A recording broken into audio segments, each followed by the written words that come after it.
Okay, we'll call to order the meeting of mayor and council. I want to thank everybody for being here. We still have some music playing.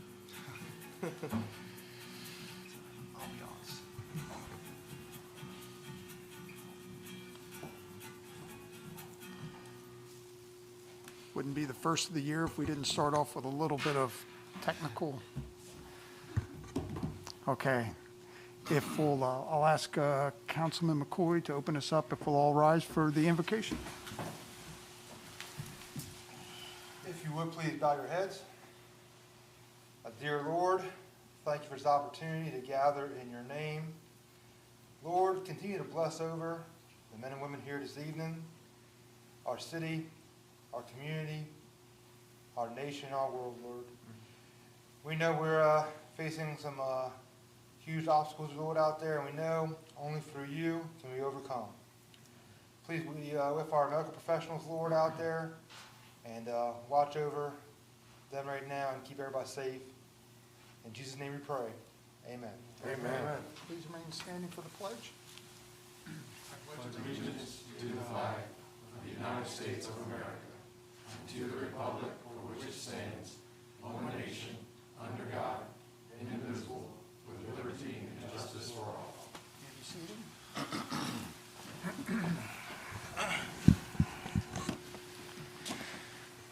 Okay, do we have any changes to tonight's agenda? No, sir, we do not. Okay, you have all received the minutes from our last meeting on December 8th. Are there any questions, comments, or changes? Seeing none, we'll accept the minutes. Okay, do we have any correspondence? No, sir, we do not. Okay, We need All a right. motion to accept the minutes. we do. Okay. I'll accept the motion to receive the minutes. Councilman Holland, Mr. Mayor, I'll Yeah. make that motion. We have a motion from Councilman Holland. Do we have a second? I'll second that. Councilman Santos, second. All in favor, say aye. Aye. Those opposed, okay, it's unanimous. I tried something new there. Okay, no correspondence. Correct, okay. So to start off, we have a public hearing tonight at 7:05, so I've got a couple of things we want to go over before that time. So we did do the Christmas decorating contest, which we do every year, which is always a blessing in our community to see our homes decorated. The winners this year were Anthony Ferraro. Second place went to Manny Gusfield, and third place went to Maria Brook. There's their houses. They're their houses. They were outstanding. Always leave there inspired to do more at my own, so it was great. Typically, we would invite those folks here to a council meeting and bring them up and thank them for making our community look beautiful and cheerful, but with COVID, we decided we would just ask them to stay home and recognize them here from the table. Their houses will be in the paper this week, though, so, and they did receive their checks. Also just to explain, we do have a little different setup here tonight. Over the holidays, we moved the podium to front and center.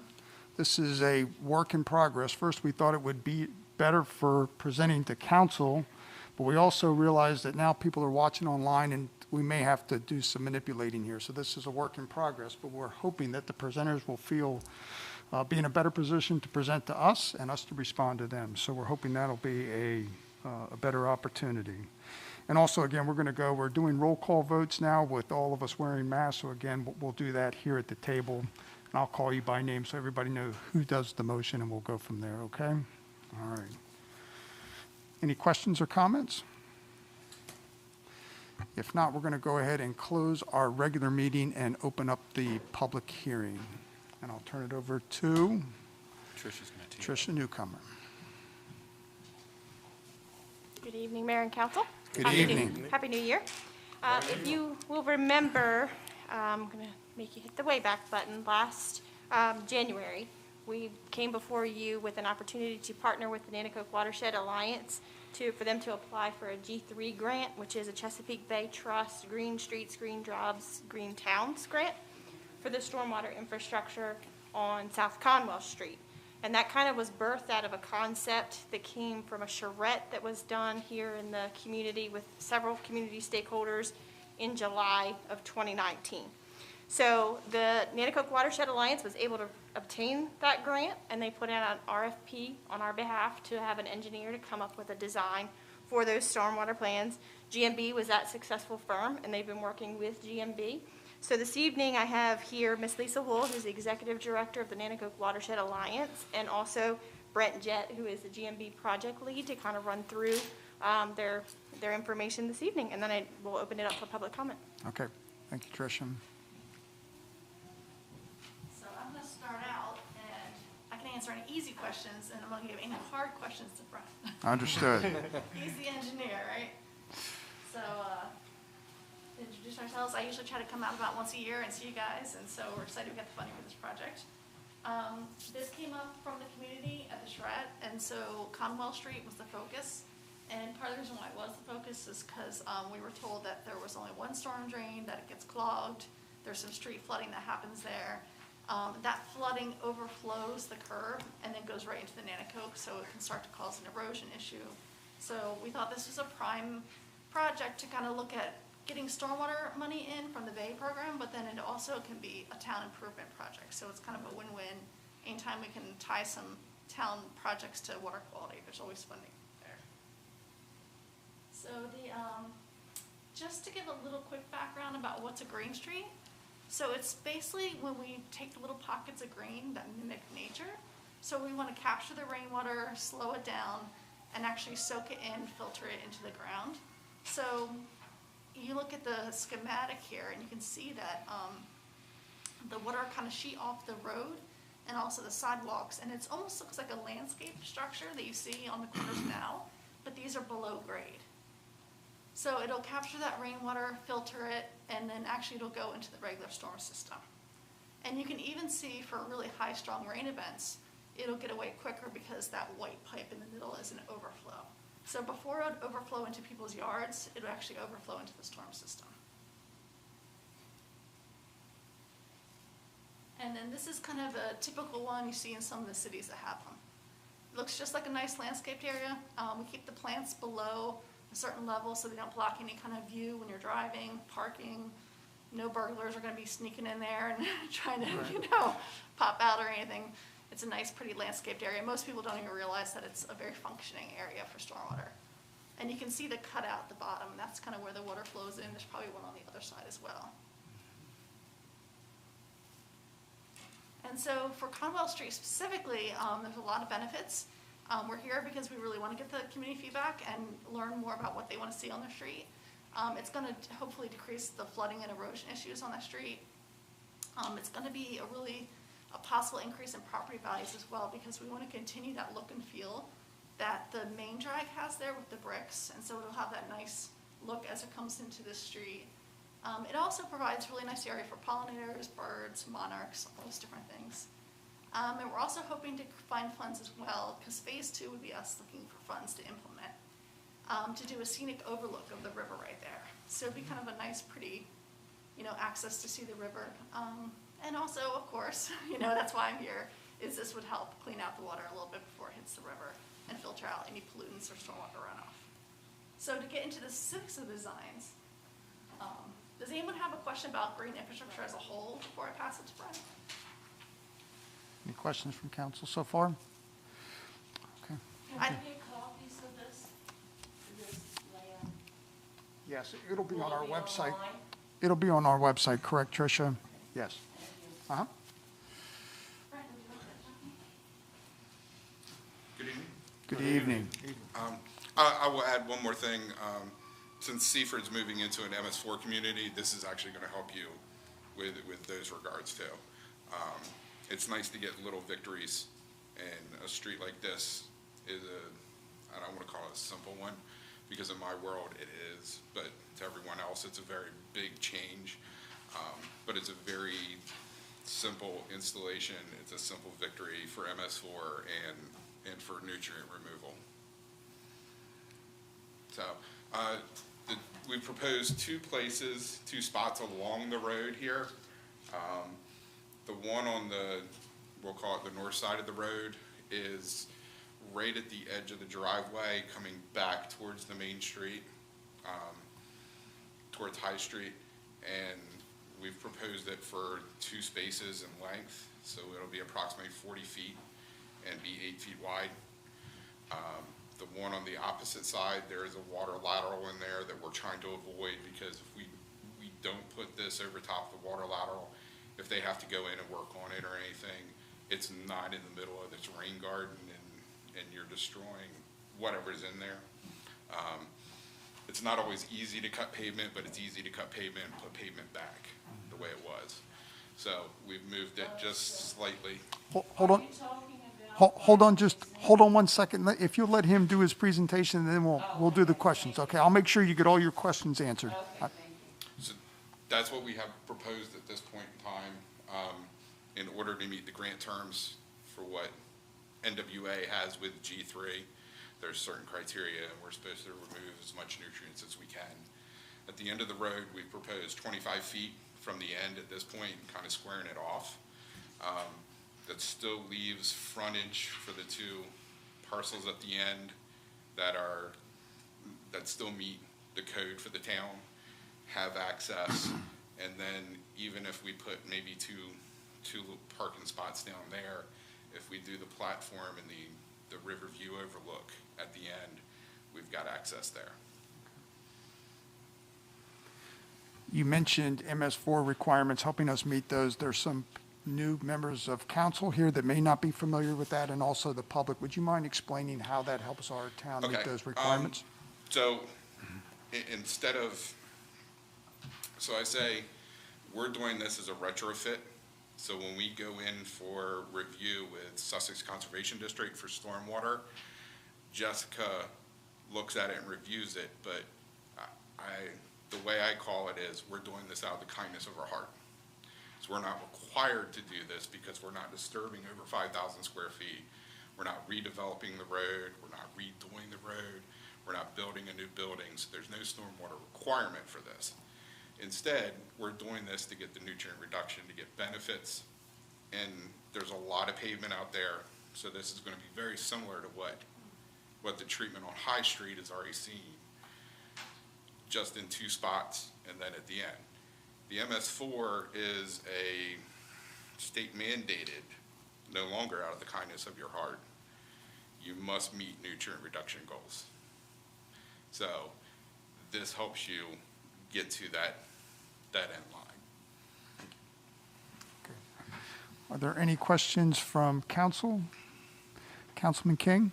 Thank you, Mr. Mayor. Can we talk a little bit about the vegetation, what we're putting on the end of this, the maintenance of that, as far as the care of that? I mean, is it something that we, the city, are responsible for?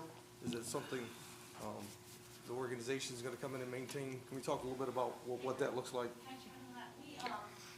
I'm with the NACO Watershed Alliance, and what we did was, it was technically the.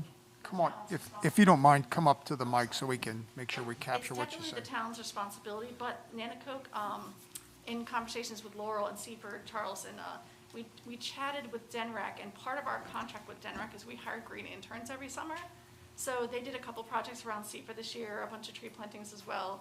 And so we have funding for this summer, and then we're hoping the following summer to have interns that will come and weed it out, clean it, and that type of thing. Just to be clear, Councilman King, all that's proposed here, all of the improvements that are proposed are in the city right-of-way, within the street. So it would be, the ownership would fall to the city.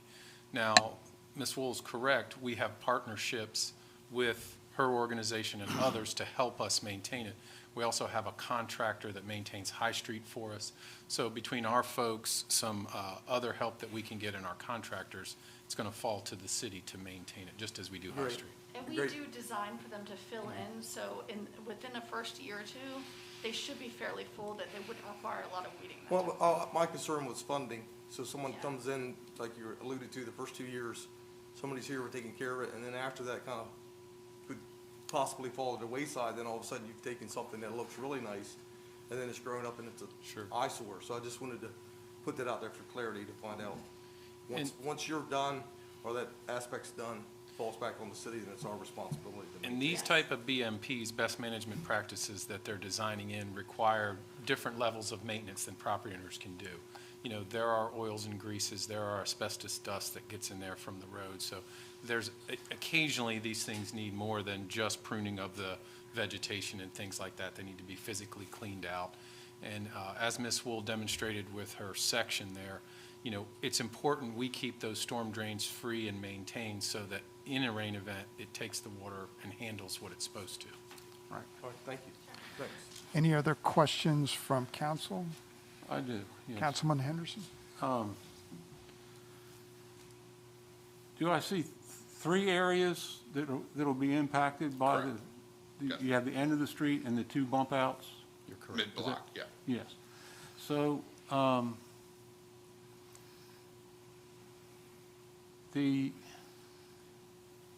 there any study done on parking? Because it looks like you're going to lose a couple parking spaces for each bump out. So we didn't do a hard study. This is very close to what came out of the charrette. The reason why we chose the one on the north side is the one has driveway access, but the one next to it towards the riverside doesn't, so they only have street parking. So we didn't want to take anything away from them. And then as you get further down towards the end, we're doing something on the end anyway. So we moved it just on the High Street side of that driveway there. On the opposite side, we went further down the street where kind of the front doors are opposite sides around that fence where it splits the property line, and tried to kind of straddle the property line so we weren't impacting just one residence there all by itself. Okay, good. Second question, if I could. During the charrette in July of 19, there was a considerable amount of talk at the site and back at the conference regarding a walkway down to Riverwalk Park from the end of Commonwealth Street. Mm-hmm. Is what you're doing going to impact that future feature, or has it been considered? So we're staying inside the curb line.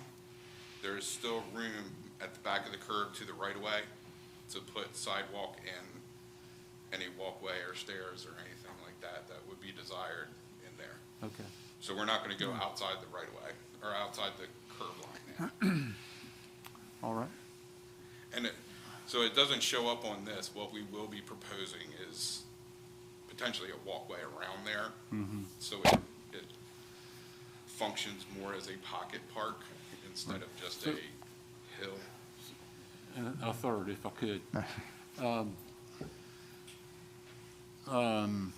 I think the way it shows the grade, that the grade is trending down towards the river. Correct. So would there be just one inlet on each curb line on the uphill side, or is there going to be two inlets on each end? So what we'll end up with is replacing the current one in the dead center and replacing a part of that pipe because it's undersized now and not handling the intense rains that we're getting.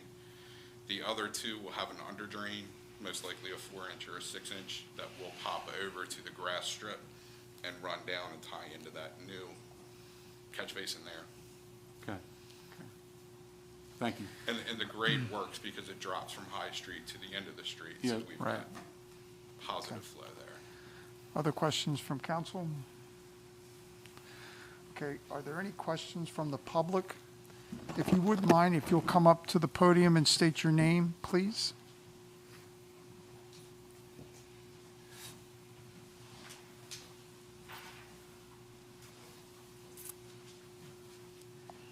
I'm Richard Hall. My wife and I own 2 cats in the yard. How many parking spaces are going to be lost? I think I heard Mr. Jett say they're 40 feet long, each of them. So a typical parking space is 20 feet wide. So each of those bump outs would represent 2 parking spaces, or a total of 4 On the entire street? on the entire road. Yes, sir. Now, the end's being shortened up a little bit, 25 feet, it was stated. So, and I think the end of the street is actually painted yellow, so I don't think you can park down all that way, because there's a fire hydrant. People don't do it. Yeah, there's a fire hydrant on the, what would be the west side, and then I believe that end is yellow currently, signifying no The parking. reason I ask that is because our business is largely, not largely, but pretty much dependent on older people who don't like to walk a long ways. Sure. Right. And I wouldn't want us to lose any parking spaces in front of our business. Currently, where their business is located, where's the bump out? Can you explain that so he's Yeah. clear on that? It's the one on the west side, and as Mr. Jett stated, it overhangs your property line. I'm going to It guess here straddles, by about right? 5 Is it- feet. Is it possible, can you point that out to us? Sure. So we can get a better Would you visual? mind?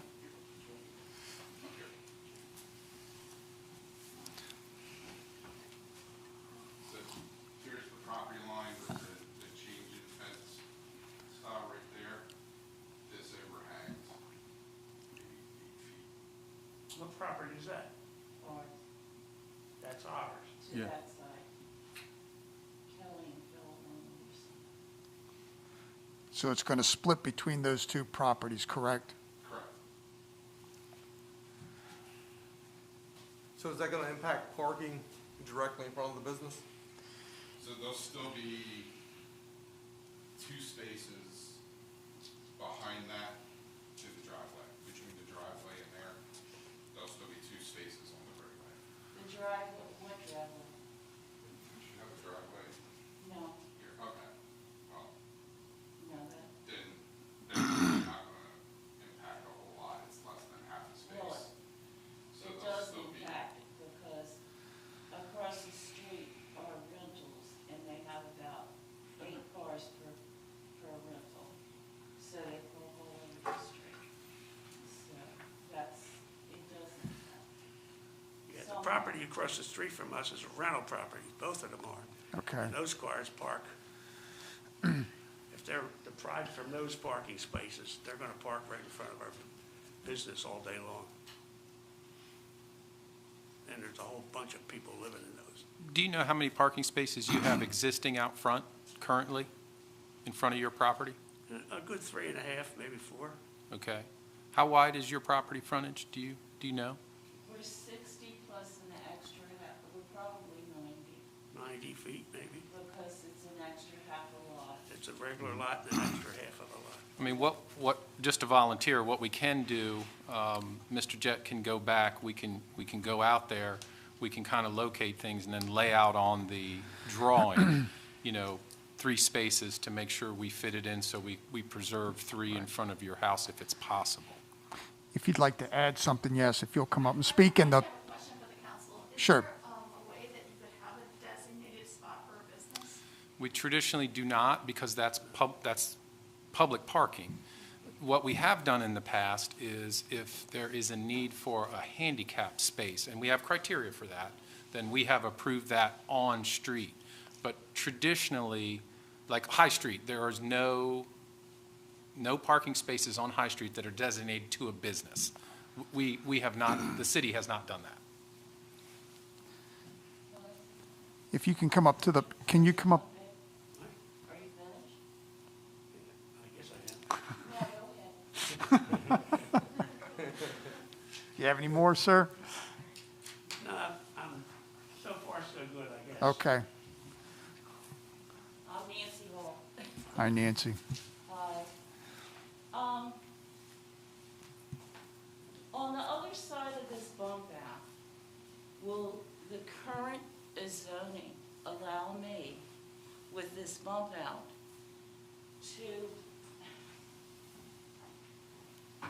take and access and put a parking area Yeah, in my side lot? the Which zone. I wanted to do when I first bought the business, but I was told, oh, you'll never have to do that on this strip. The zoning does not really say you cannot do that. What you would do, you would come and see the building official, and there are requirements for curb I understand removal. that, but I'm saying, you know the zoning laws Sure. better than I do. Your property zone C3, which is Riverfront Enterprise Zone, it permits off-street parking. So yeah, it's well within the property right to be able to establish parking on site. Okay, thank you. Are there any other questions from the public? I'd like to ask another question if I could. Sure, Councilman Henderson. I'm sorry? Okay, thank you. I know that there's traditionally, well, it might even be part of the ordinance that you can't dedicate parking to a certain business, but would it be possible to put a time limit on parking for several spaces so that there would be no overnight parking or other, say, just limit it to 1 hour parking during a certain time frame so that one could be reasonably assured that there would be parking in front of the establishment? That's a great suggestion. Yeah, that's certainly within the city's right. We have those moratoriums, prohibitions on parking throughout the city, yes, sir. And that would help. That would help your That's a good business. suggestion. And it would relieve them of, possibly relieve them of having the expense of putting in parking spaces. Sure. But, we're trying to make improvements, and we don't want to negatively impact mercantile on the street. Sure. Yeah, I have. Councilman King? Yeah. So if I understood the statement, so no traffic study, no impact to businesses or parking, or, because to me, parking is very limited in a lot of our downtown district to begin with. So I don't have a warm and fuzzy feeling when I hear a business potentially could lose parking. So was anything done around parking, study, anything to bring to us saying, hey, this wouldn't impact any of our downtown businesses? Was it part of the charrette? Not that I'm aware of, Earl, to be honest.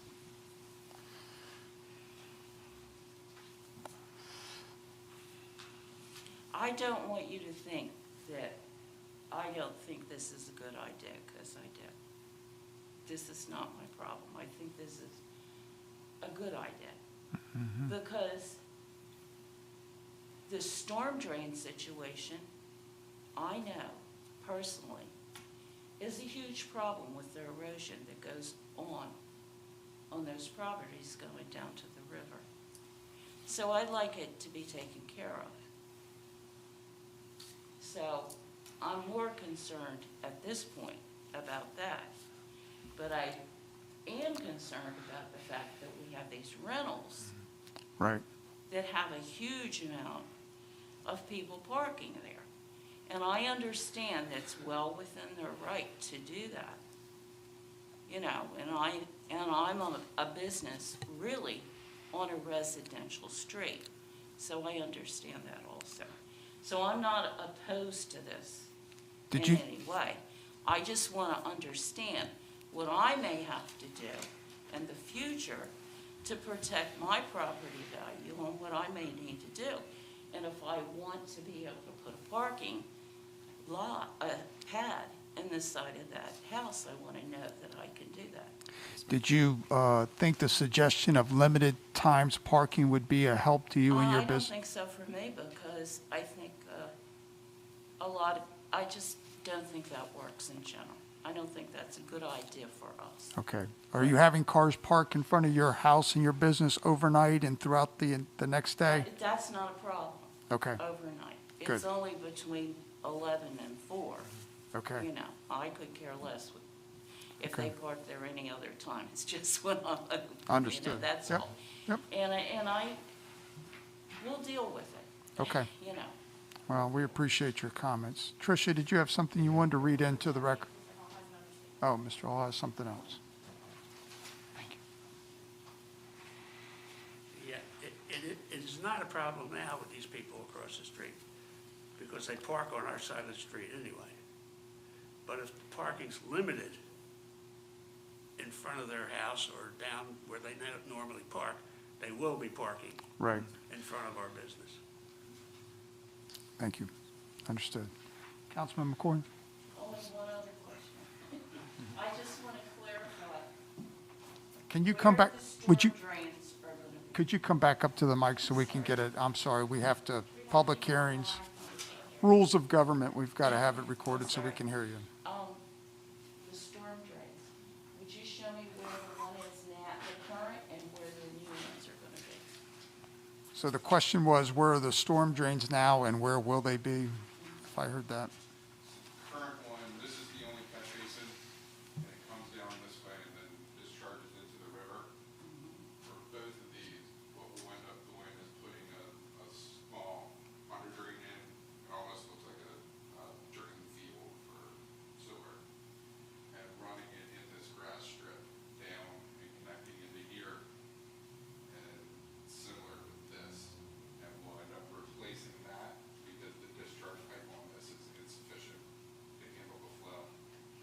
So there'll be a new catch basin in the same spot and a new pipe going down. So essentially, the only thing that's gonna change are those two bump outs, and then whatever you're gonna do with the pipes going down. Yeah.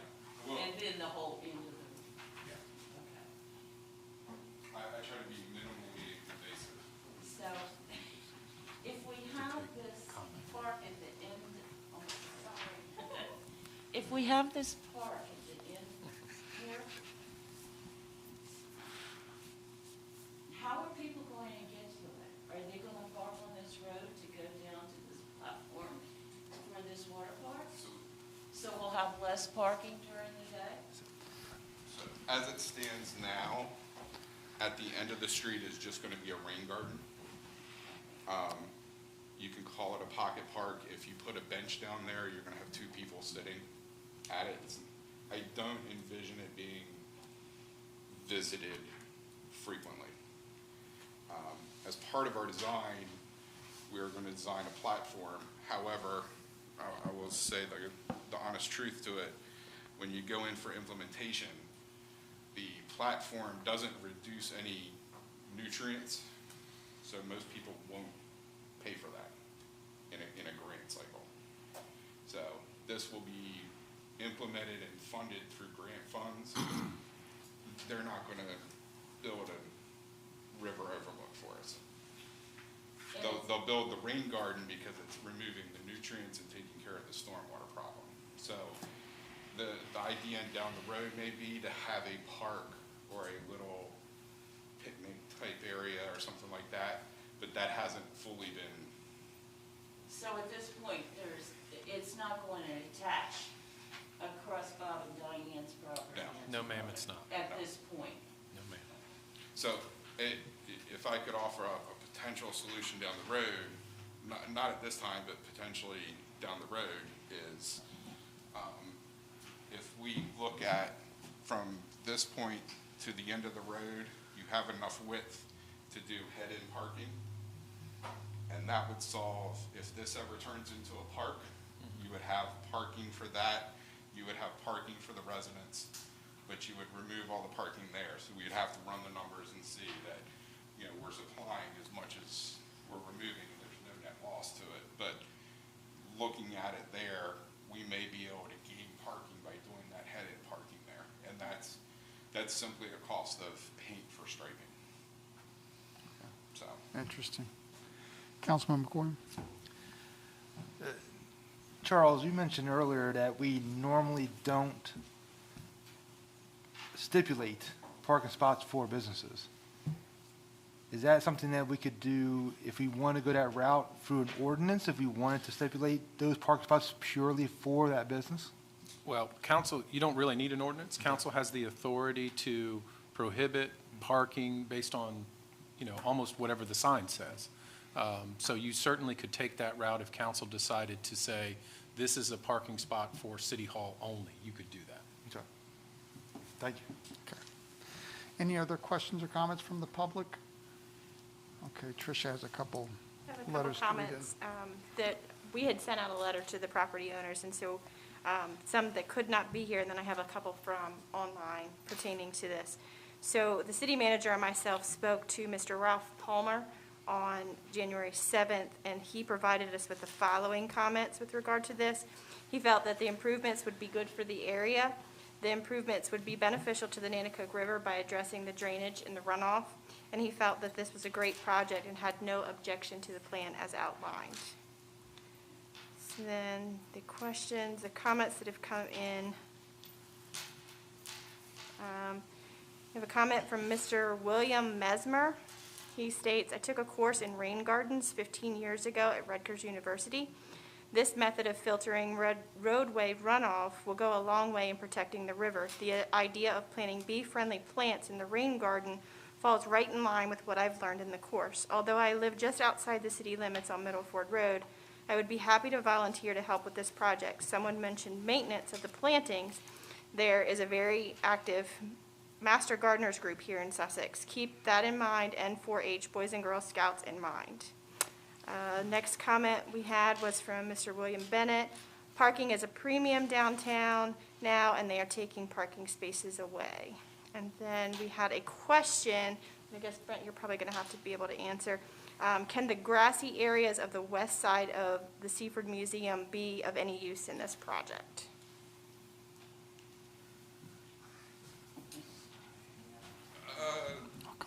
Potentially down the road, they would need to be excavated and made available for nutrient reduction, but as just a plain grass area, they're doing a great service now. Okay, So they're working well. thank you. Mr. Hall, did you have a comment? Would you like to come back? So any of these people who commented have property on Conwell? Mr. Palmer. Mr. Grant represents the museum. Mr. Palmer has property on Conwell Street. Mr. Mesmer, I was just making a public comment. Anyone's free to make a comment. Okay. Okay. As I understand Can- it, they're. Can you, they're can you, working- can you, I'm sorry, I know it's I'm sorry. okay. As I understand it, there's nothing going to be changed to High Street? No. Councilman King, did you have a comment? Yeah, please, thank you. Just for clarity. So if this topic or discussion comes up tonight before vote, It's not up for a vote. no, I'm just, is when it does. So to me, there's some pieces of the puzzle that are missing. So my recommendation or suggestion is we do some type of traffic study or impact study, and if we move forward with this and we run into some scenarios, I would like to see some type of plan B. So we talked about additional parking, we've talked about some signs, some great solutions and ideas. Is there a way to work that in, to bring some of that information back to us so we can be better educated before we make this decision? Because me personally, I'm under the opinion that we can't lose more parking in our downtown district. I understand how important this is, it's beautiful. But I'd like, if we do this and we run into some snags or some inconveniences, then what's plan B? Yeah, we can look at the numbers and look at the parking now, look at a couple options. Right. Okay, any other questions or comments? Okay, we'll go ahead and close the public hearing. Again, this was for information tonight and just to get public feedback and comments. What are the next steps on this? Thank you for coming tonight. Appreciate you speaking up. Our plan is to work with this group and finish the design and get the permits. And then, as Ms. Wool stated, our next step is going to be to try to solicit and obtain funding for the actual improvement. So, you know, our goal here was to get public input, make everyone aware. As the Director of Economic Development stated, we notified all the property owners, the most affected people. You know, we certainly can go back with the engineer and city staff and try to work out some alternative and some options as suggested. You know, we can look at some parking. We can also look at some other BMP treatments potentially and weigh those benefits. But yeah, at some point, our hope is we're going to bring back a final plan with permits and funding to be able to do an implementation there. And you know, for us, one of the things there, as stated, we really need to arrest the erosion that's occurring there, because at the bottom of that hill is our interceptor sewer, and we need to really protect and maintain that. And so this project has a lot of benefits to it, and we'll do our best to move it forward, and we appreciate the input from the city council. and the Tricia public. has another public comment. We have one more public comment from Mr. Toby French. Mr. French states, "We need a comprehensive audit review of our parking and signage for downtown that can be done, and Seaford Tomorrow can help with that." Okay, great. Thanks, Toby. I just want to quickly mention that the other thing to consider is there is a problem that has to be fixed. And I'm actually really want to be a resource to town, but the problem is I can only bring in funds for these types of projects if they are great infrastructure. So if it was a regular where we're going to go in and put 2 or 3 storm drains in to fix the situation, we just wouldn't be able to find funding for that. So it's something to consider about the cost analysis in this as well. Right. Well, I think we all appreciate what you guys have done, and we know there's something needs to be done on the street to stop the flooding and also protect that hill and our infrastructure. So we appreciate your work on this, and I'm sure there's gonna be more. So thank you guys so much for being here. Thank you. Okay, we'll go on to new business number 1, which is a request from Clarence Street Church of God for a fence. Okay, so we were approached by the pastor of the Clarence Street Church of God, and if you wouldn't mind advancing the slide, would you go to the next one for me? I put them, oh, sorry, it's in the council's package, I apologize. Thank you.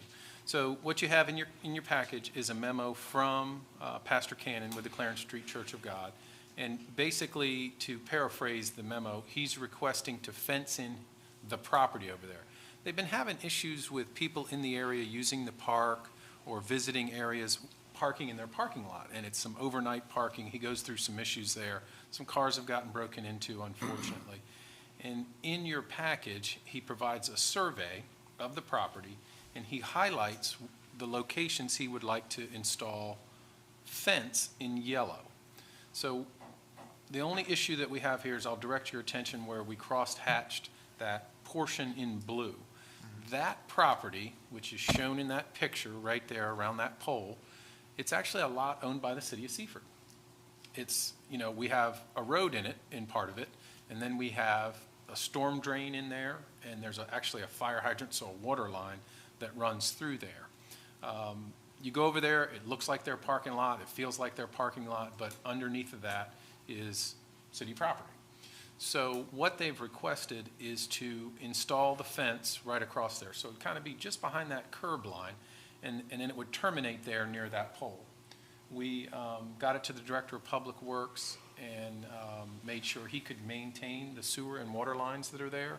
And he stated as long as that end along Clarence Street remains open, which the proposal is and the letter states, because they still need access, then he feels like he can maintain the utilities that are there.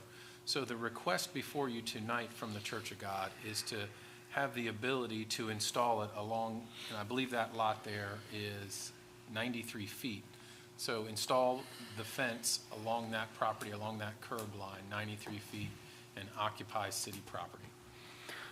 Okay, are there any questions in regards to this fence on the Church of God? Yes.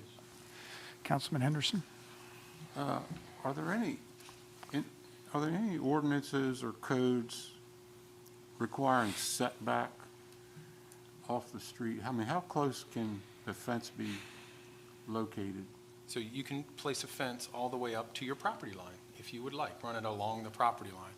We do have visibility at an intersection requirements, so when you drive around and you see some fences that are turned down, and the building official makes, in essence, a judgment call where they're located near intersections or driveways, and he requires some fencing to be turned down. This is chain link, so you'll be able to see through it, so I don't believe this will be an issue the way they've proposed it. And I understand, well, I mean, we have lease agreements and other agreements with other entities in town for parking, right? We do, yes, sir. Is there any memorialized agreement with the church? So we could do it a couple ways. We could do it via letter. I could write a letter back to them and say, council approved it. Here's a copy of the minutes where we approved it. And, you can't make any changes to the approval without coming back to council. We could do a specific written easement if that's the desire. I'm open to either one. I think Pastor Cannon would certainly work with us on an easement, and we could get it recorded either way should council desire. How do we do it with others? We have a mixed bag. Some easements we've given some occupancy approvals on sidewalk as an example downtown. We have a couple cases of that where we've just done an approval letter. So I have a question. Councilman King? Yeah, thank you. So Charles, what was the idea and thinking of the creation of this area to begin with? Can you give us a little bit of history, why it was even created, why it's there?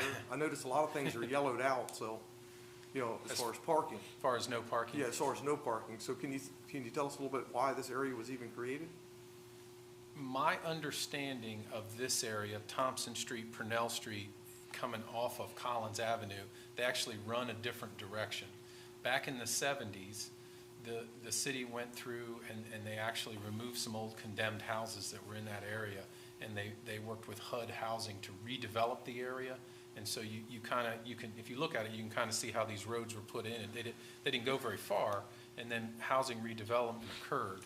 That's my understanding of this. And when I look at this survey, you know, where we caught this, what looked like we got ownership of this, it looked like an old lot. So it almost looks to me like that could be potentially how we wound up with this. It was a condemnation and a housing and relocation thing that went on. But I honestly cannot, I don't have that much history with the city, so I can't swear to that. But we do have these kind of odd little things in roads and rights of ways in certain areas of the city. I mean, Councilman Henderson and I have looked some old areas where coal trucks were parked, and, you know, we've worked with property owners in those cases where we've dedicated that to both property owners. So we have some of these things around that we try to work with property owners if they request it. Thank you. Okay, Councilman Hall? Hey, Charles, have you had trouble with property owners complaining about people tearing down the training fences right down the street from this?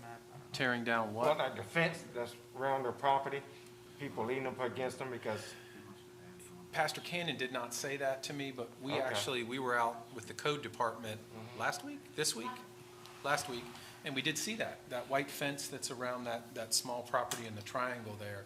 right, Yeah, there's a couple properties in there that have had some damage to it. Yeah, And 'cause I heard- that might be what the church is seeing, and they want to protect themselves to the event they can. well, I mean, what's the stop from people doing it to theirs? The only thing I'll say, and in talking with Pastor Cannon, where I took the picture from is the parsonage for the church, and they have this similar thing. It's going to be the exact same type of fence, and that's been installed for Long time. 10 years, Okay. and they maintain it, they take good care of it. I'm not aware of any vandalism that has occurred.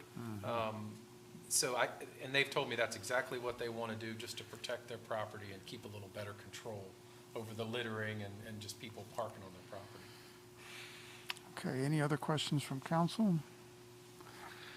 Okay, we'll do a roll call vote. First, I'll accept the motion. All right, Mr. Mayor, I'll make the motion to approve the request from Clarence Street Church of God to place a fence on city property located at the corner of Clarence Street and Thomas Street as presented. Okay, we have a motion. Do we have a second? Mr. Mayor, I second that motion. Okay, thank you. Are there any questions on the motion? If not, I'll do a roll call vote. Mr. King? Based on the findings of facts, yes. Okay, yep, on this one, we can just do yes. That's fine, but yes, that's good. Mr. McCoy? Yes. Mr. Holland? Yes, Mr. Henderson? Aye. There you go. Mr. Santos? Yes. Okay, it passed. Thank you.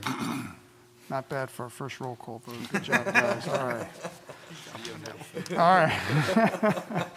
All right, next we're going to go through the purchase of golf carts. Okay, in council's package, there is a memo that I put together and several other pieces of supporting documentation. Our golf course management consultant, Atkins Management, we meet with them quarterly, and as council may or may not be aware, one of the courses that they own and maintain in Milford, Delaware, has recently closed. And Atkins Management is in the process of liquidating all their equipment. They made us an offer to purchase 2015 Yamaha golf carts for $2,900. So that would be $58,000 total. There's a letter attached of an offer. They would replace all the batteries in these golf carts for us. And then what we would do, we would excess 14 existing carts that are old, very old, over 10 years old. And typically in a golf cart, you get it with new batteries. When you buy it, you replace the batteries after year 4 or 5, and then it'll last another 4 or 5 years, and it's finished on a public golf course. So we would excess those 14, 12 of which are functioning, 2 are for parts, And we've been offered from Pasco, I got to thank the Golf Course Pro for that. He got us that price, but $12,600. We do have the money in the Golf Course Reserve account. We've been sinking funds to replace the carts completely. The only other thing I'll point out at a high level here is 20 carts would increase the fleet, and because of the increased play there at the golf course, they've asked they want to do that, turn them around 3 times a day. I did do a little research real quick on the cost of golf carts, so you'll see 2 in there I found, I believe it was on eBay. 2015, $3,600, and then another 2015, $39.95. So the asking price it's a good asking price with brand new batteries. You know, we do have the money in a reserve account. This is an opportunity where we could increase the fleet, delay a new purchase for 5 or 7 more years. It's for council's consideration. Yep. Tricia or I will try to answer any questions that council may have. All right, any questions in regards to the golf cart purchase? Councilman King? Thank you. So I want to make sure I understand this. So Hooper's Landing, do they own the Rookery Golf Course? Hooper's Landing is owned by the city of Seaford. I'm talking about the company that's managing that property. Yeah, okay, so we contract with Adkins Management to manage Hooper's Landing, which we own. Right. Adkins Management owns 2 other courses, the Rookery North and the Rookery South.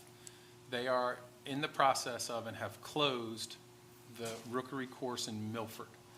That's where this opportunity is coming from. They're going to maintain 1 course. They're going to go down to only owning 1 course in the Rookery, and they're going to get rid of this. I understand they may be selling the land or something. Right. I didn't get into their situation, but Yeah. But are they managing our golf course? Adkins Management has a contract with us. Yes, sir. Yep. So they want to sell us the golf carts? They do, Okay.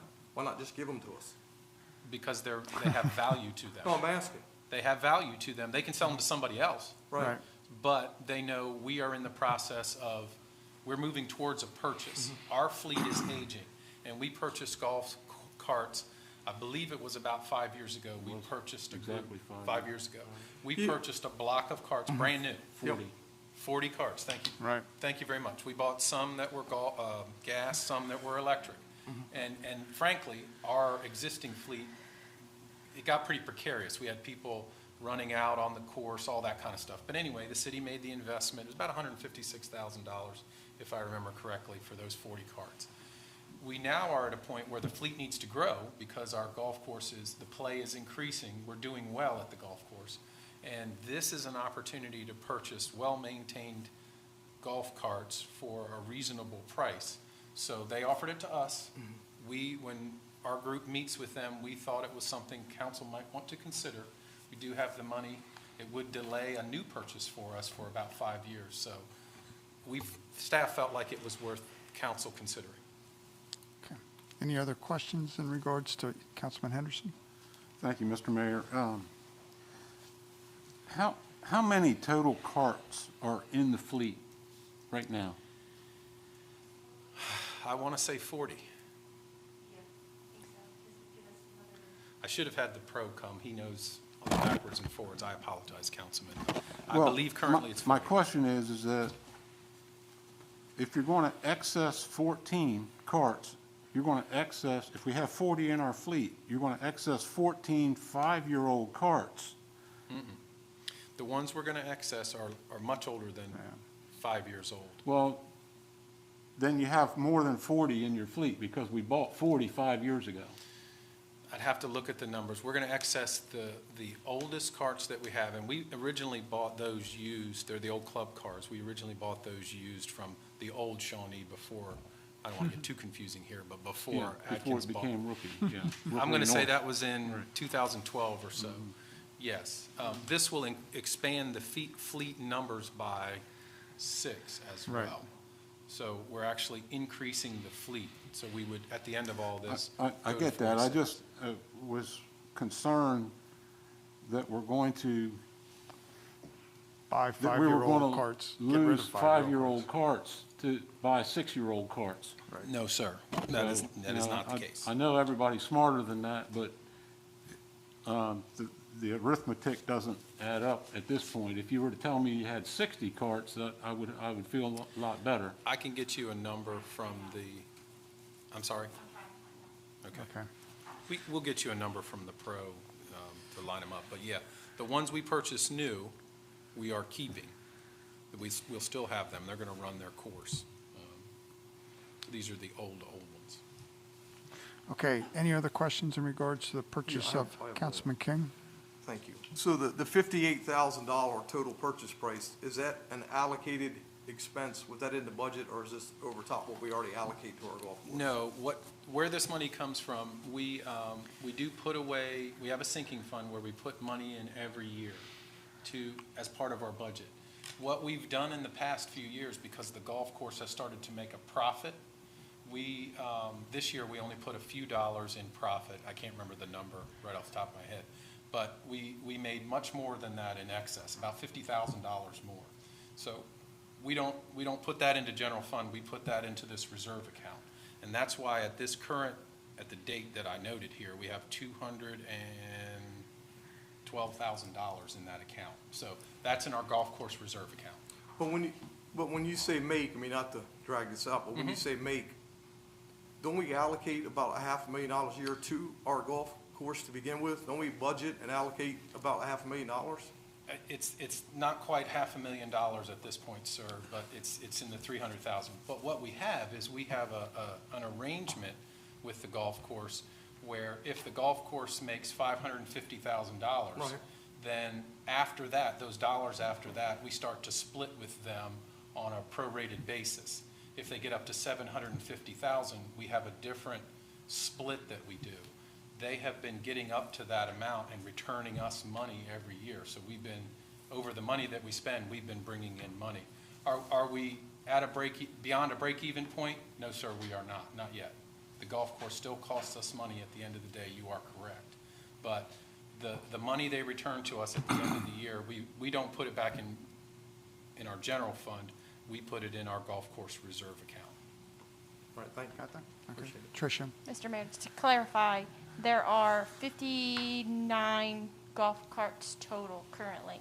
So the city owns 54.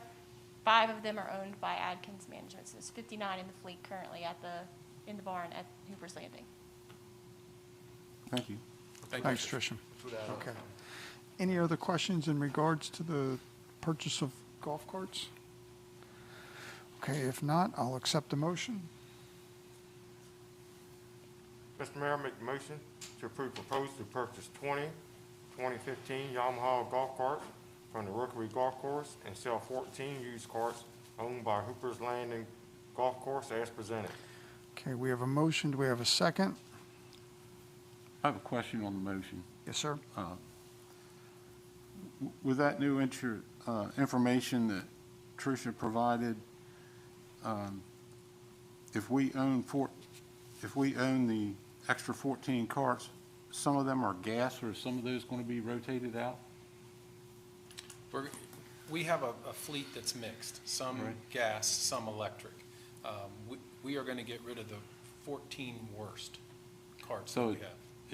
you don't really know which ones, you're just going to make an assessment. Some will be gas and some will be electric. Yes, sir, you are correct. And I won't make the assessment, the maintenance Course manager? professionals. Yes, sir. Yeah. Thank you. Okay. With that, I'll second if you're asking Okay, for a second. Councilman Henderson will second. Are there any questions on the motion? All right, we'll do a roll call vote. Mr. Holland? Aye. Mr. McCoy? Aye. Mr. King? I vote no. In my opinion, the $58,000 could be spent in a lot better situation than golf carts in the middle of a pandemic. Okay. People are struggling to pay their bills, and so my opinion is we could do something different with the $58,000 other than buy new golf carts. Okay. Mr. Henderson? Aye. Mr. Santos? Aye. Okay, it passes. All right, next we'll go on to the Director of Public Works on the no parking on Market Street and Arch Street. Okay, so in council's package, we have a memo from the Director of Public Works, and he's looked at King Street between Market and Arch. There's a picture up there that shows it. The road's somewhat narrow, And we have been receiving complaints, the Director of Public Works and I, about people parking in that last section of the block that you can look at there in front of the phone company property. And people who are responding to the firehouse or live in the immediate area are having a hard time getting through there because portions of the north side of King Street are also, you can park there. So when you have two cars parked abreast, you can't get a vehicle through there. It becomes dangerous.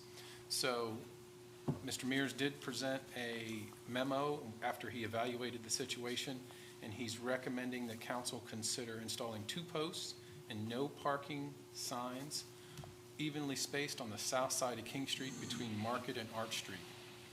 And I understand, speaking with one of the longtime residents in there, this was signed in the past, and the next block is signed, and that we found historical records of that. There's photo evidence of it. The sign still exists.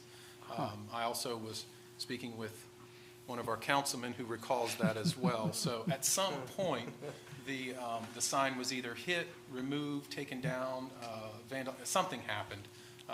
But the recommendation is to reinstate that so that we don't have any issues. Is there curbing there that'll also be painted yellow, or? We have the option, as I understand it, to do either or. A yellow curb signifies no parking, or signs marking the beginning and the end. We don't typically do both.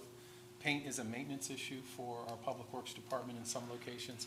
Here, too, you can see the reveal of the curb is very small. There's only about 2 inches or so. Right. So in the Director of Public Works' opinion, signage is the appropriate route.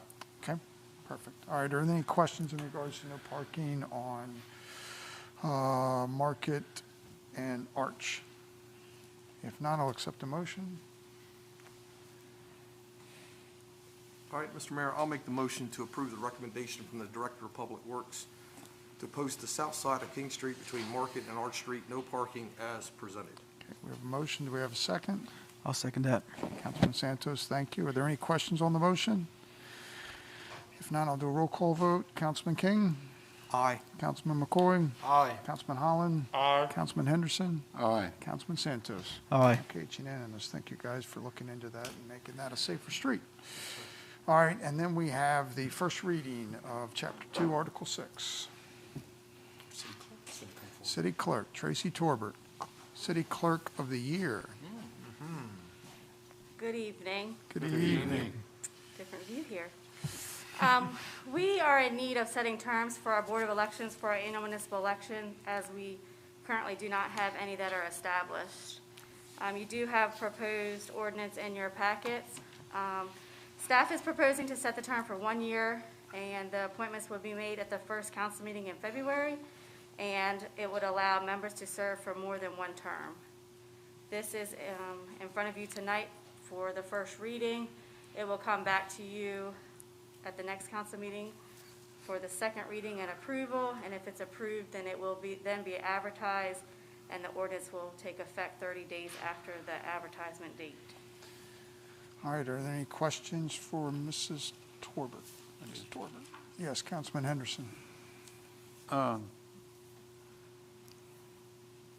Tracy, are there historically courses that are set for election officials by the Department of Elections? Like, is February enough time to get these new members trained up for an April election?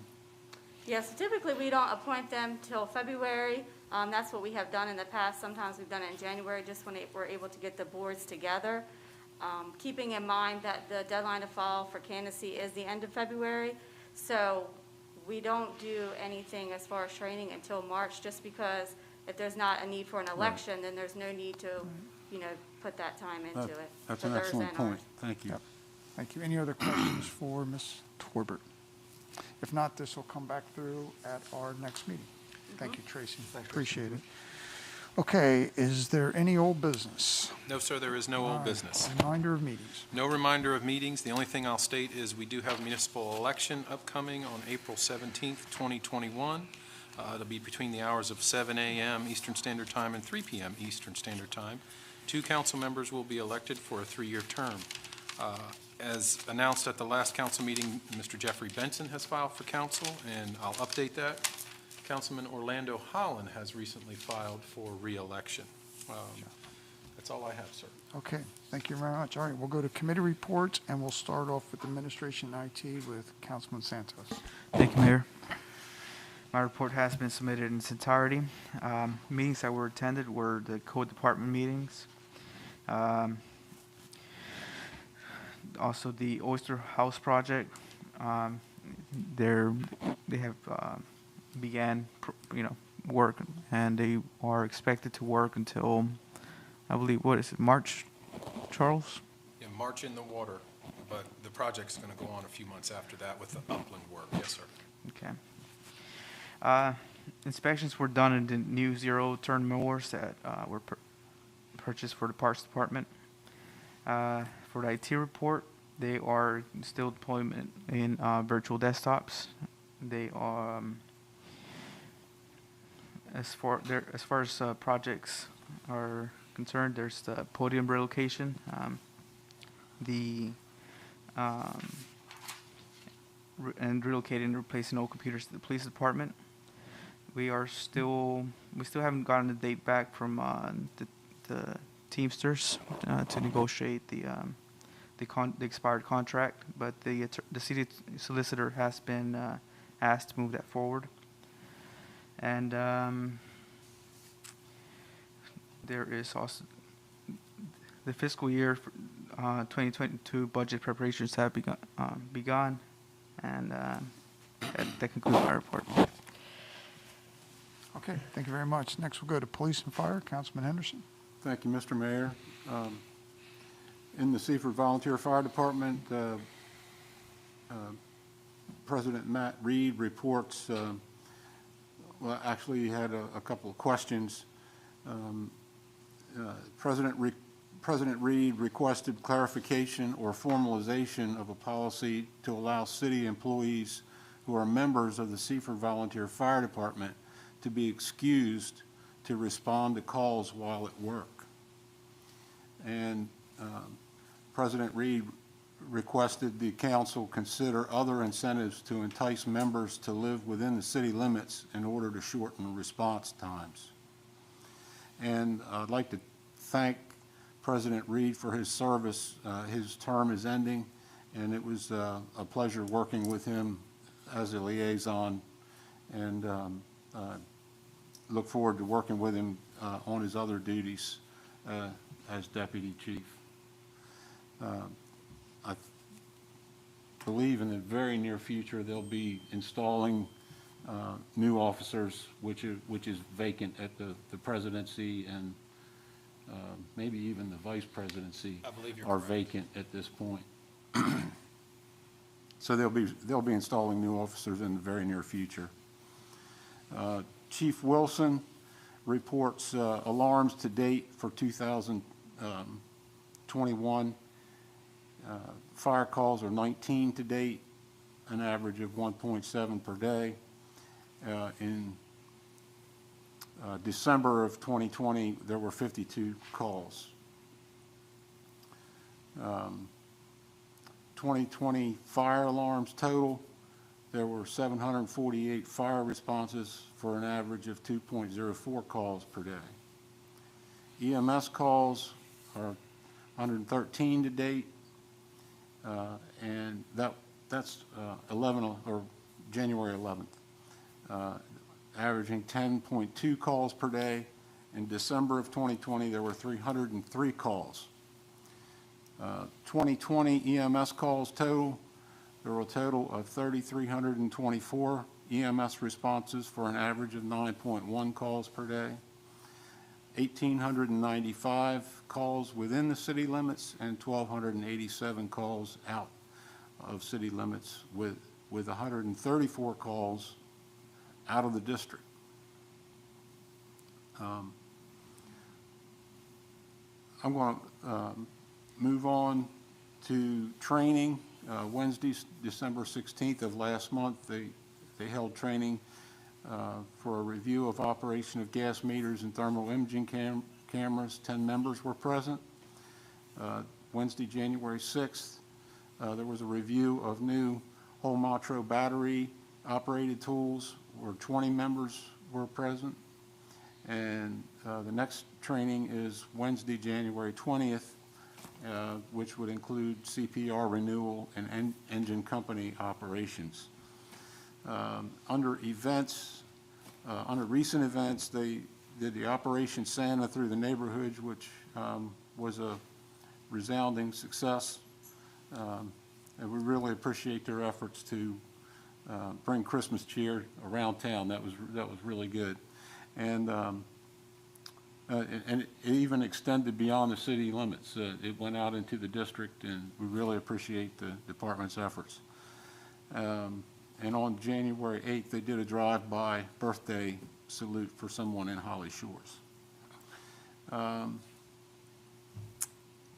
Other news, the department elections for 2021, Chief Wilson was reelected. Deputy Chief is currently Matt Reed. First Assistant Chief is Tom LaCates. Second Assistant Chief is an open position. Chief Engineer is Adam Ryan, and the President and Vice President positions are open. Secretary is Ken Tall, and Treasurer is Jim Mitchell. So, as we were talking before, these open spots will be nominated in election and elected at the next meeting on January 13th. COVID has taken a toll on the volunteers in the last 4 weeks. We've had 9 positive cases, and it put the department in a tough spot with responding active members. All members are back to duty after receiving negative results. In Seaford Police Department, Chief Kraft gives his report. He has a year-end report for 2020. He took it all the way to the end of the year for us. So that way you can have a good comparison of the 2018 and 2019 numbers. You can see the crime stats. We had 347 total complaints in December, and you can see the breakdown in the report there. The crime view shows you time of day, day of week, where the number of incidences are. So this is enabling the department to track these, to use the statistics to target resources for those times and days. Under drug complaints, we had 18 total drug crimes, and you can see the breakdown of the arrests through there. 430 traffic contacts with 89 citations and 31 warnings. And there's a list of significant events down there. In training, on December 10th, 6 officers attended an 8-hour training class in background investigations at the Delaware State Police Training Academy.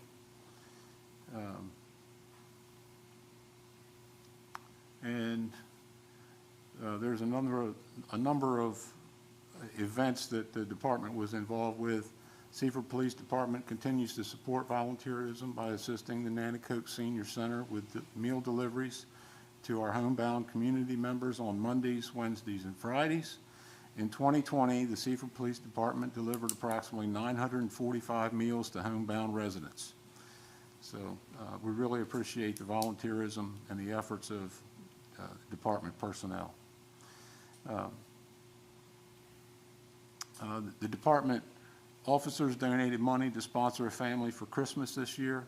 In addition, Seaford Police Department partnered with PetSmart, Care Plus Pharmacy, and the Kiwanis Club to collect money and presents to donate to Love Inc. for distribution. So you can see they're very active in the community and trying to get, just trying to show that their true heart and true concern for the community. SRO Justice conducted an at-home visit with a student that was struggling with remote learning to help provide resources to the family. And the resource officer position's changed.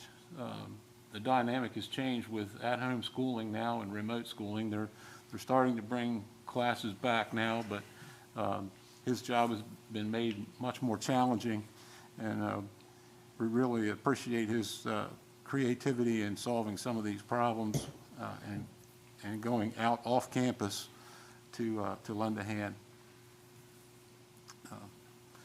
And the Seaford Police Department has certified uniform and civilian employees to install child safety seats. On January 6th, Detective Mills installed a child safety seat to assist a community member. So there's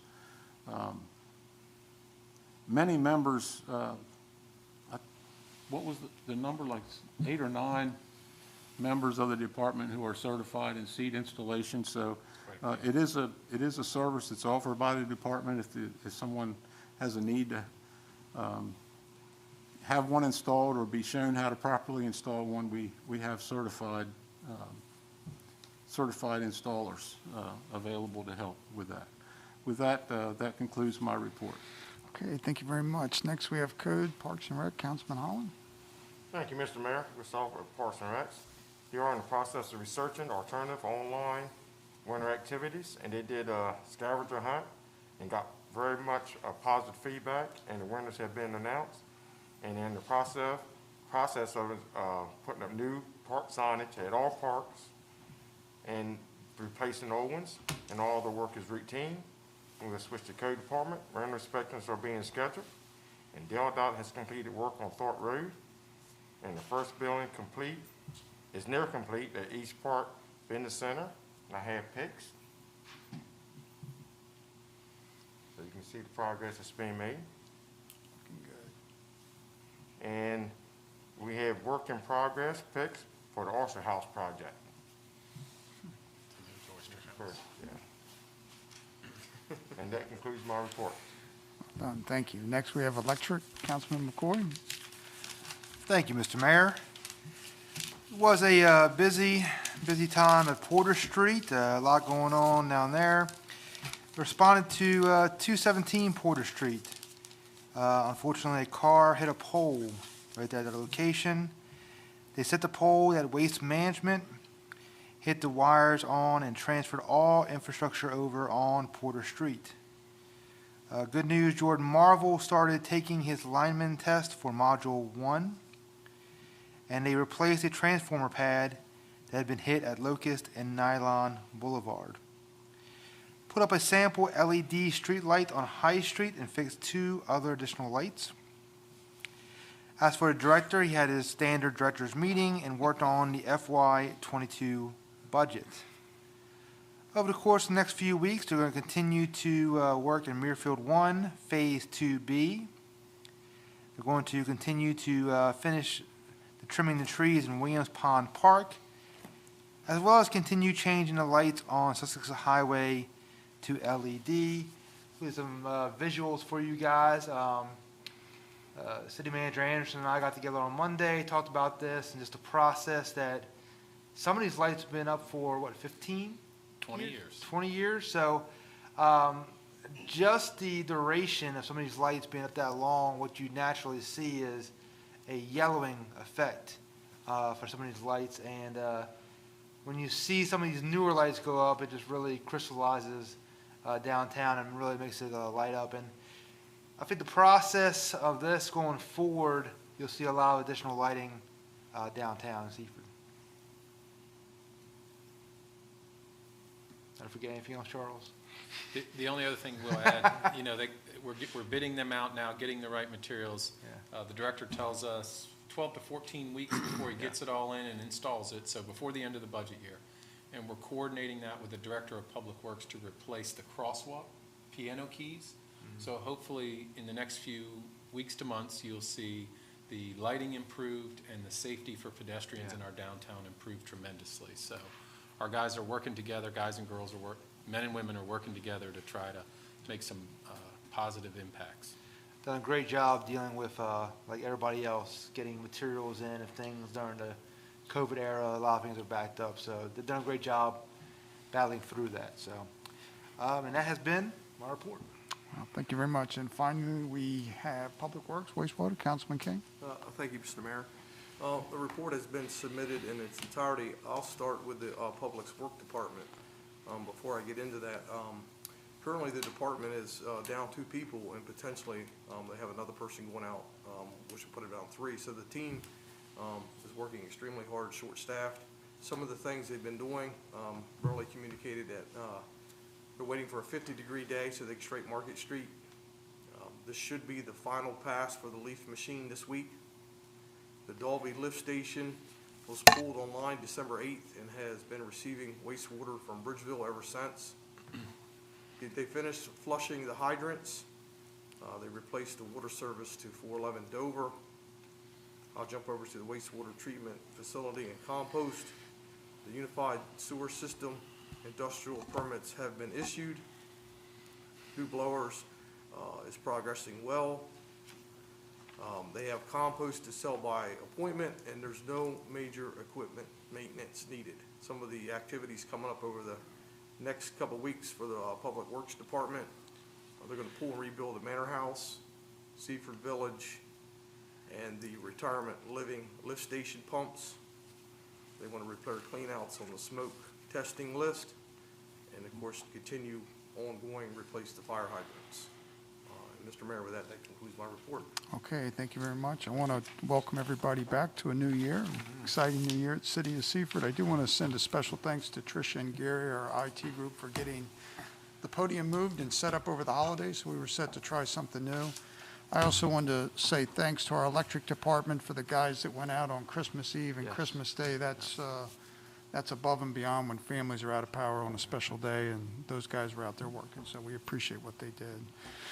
With that, I'll accept a motion to adjourn. So moved. We have a motion from Councilman Santos. Do we have a second? I'll second that motion, Mr. Mayor. Councilman Hunt, thank you. All in favor, say aye. Aye. Those opposed, unanimous. Thank you. Good night.